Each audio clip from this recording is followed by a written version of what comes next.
اللہ الرحمن الرحیم۔ کہا جاتا ہے کہ سیدہ بی بی فاطمہ سلام اللہ علیہا حیض و نفاس سے پاک تھی، تو ہمارے ذہن میں یہ سوال ضرور پیدا ہوتا ہے کہ حیض چونکہ بچے کی پیدائش کے لیے ضروری عمل ہے، تو پھر جنتی سردار حسنین کریمین کیسے پیدا ہوئے؟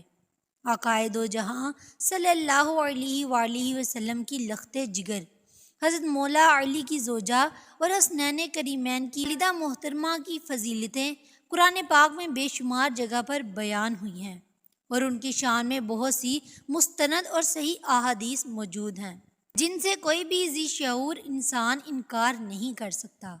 اگر ہم ان کی فضیلتیں بیان کرنا شروع کر دیں تو اس میں کوئی شک نہیں کہ مہینوں لگ جائیں گے، لیکن ہم نہ تو سیدہ فاطمہ سلام اللہ علیہا کی مکمل فضیلتیں بیان کر سکیں گے اور نہ ہی ان کا شمار کر سکیں گے۔ پیارے دوستو، آج ہم امام الانبیاء حضرت محمد صلی اللہ علیہ وآلہ وسلم کی پیاری اور لاڈلی بیٹی کی ایک ایسی فضیلت کی بات کریں گے کہ جو فضیلت صرف انہی سے منسوب ہے۔ یہ ایسی فضیلت ہے کہ پوری کائنات میں صرف یہ فضیلت ایک ہی عورت کو حاصل ہوئی۔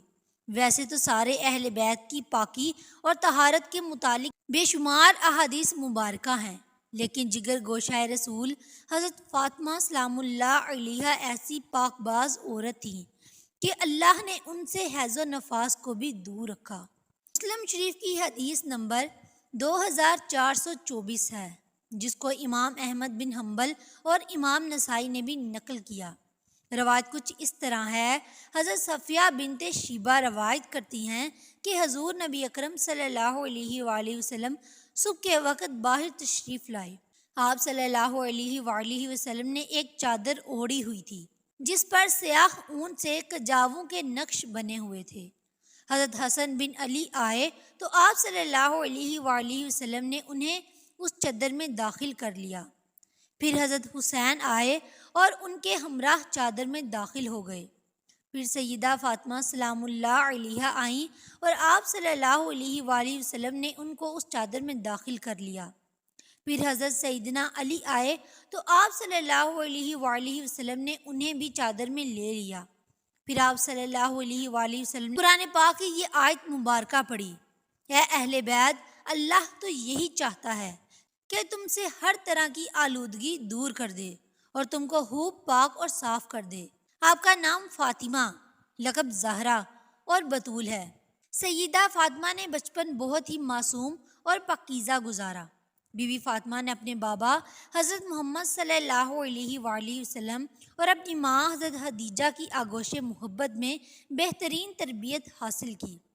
سیدہ فاطمہ طاہرہ ہر وقت اللہ تعالیٰ کی عبادت میں مشغول رہتی تھیں۔ آپ دوسری عام لڑکیوں کی طرح کھیل کود میں وقت ضائع نہیں کرتی تھی۔ آپ کو لوگ عابدہ، زاہدہ اور طاہرہ کے نام سے جانتے تھے۔ حدیثوں میں ملتا ہے کہ حضرت فاطمہ سلام اللہ علیہا کے اخلاص و عادات اور بات چیت کرنے کا طریقہ اپنے بابا حضرت محمد صلی اللہ علیہ وآلہ وسلم سے بہت ہی ملتا جلتا ہے۔ آپ کے الفاظ میں بہت ہی نرمی ہوتی تھی، ہر سننے والے پر گہرے تاثرات چھوڑ جاتے تھے۔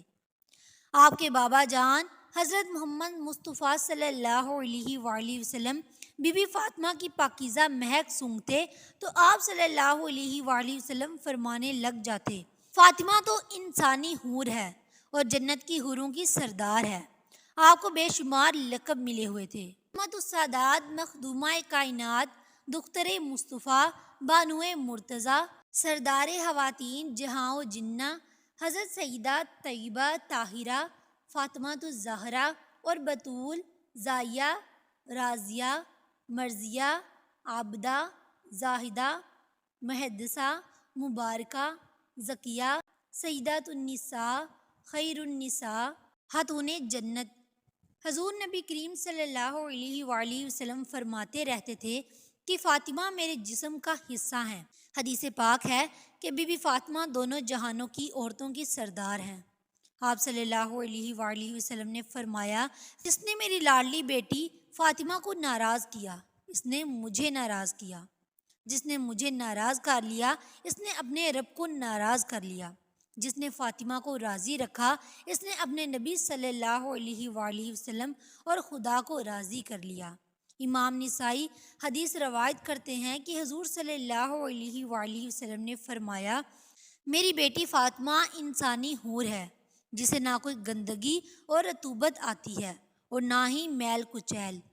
حضرت علامہ جلال الدین سیوطی رحمۃ اللہ علیہ خصائص الکبریٰ میں لکھتے ہیں کہ جب بھی حضرت فاطمہ سلام اللہ علیہا کے ہاں بچہ پیدا ہوتا تو وہ ایک گھڑی کے بعد ہی نفاس سے پاک ہو جاتی، یہاں تک کہ ان کی نماز بھی قضا نہ ہوتی، اس لیے ان کا نام بھی زہرا رکھا گیا۔ حضرت سیدنا علامہ علاء الدین علی متقی ہندی خاتون جنت کی شان عظمت نشان میں حدیث پاک نقل کرتے ہیں کہ حضور نبی کریم صلی اللہ علیہ وآلہ وسلم نے ارشاد فرمایا، میری بیٹی فاطمہ انسانی شکل میں حوروں کی طرح حیض و نفاس سے پاک ہے۔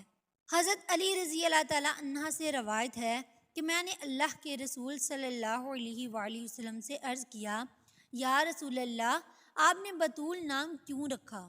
تو آپ نے فرمایا، ایک حضرت مریم بطول تھی اور دوسرا فاطمہ رضی اللہ عنہ بطول ہیں۔ بطول وہ ہے جس نے سرخی نہ دیکھی ہو۔ اللہ تعالیٰ نے حضرت محمد صلی اللہ علیہ وآلہ وسلم سے وعدہ کیا کہ میں بی بی فاطمہ کو تمام غلاظتوں سے پاک و صاف رکھوں گا۔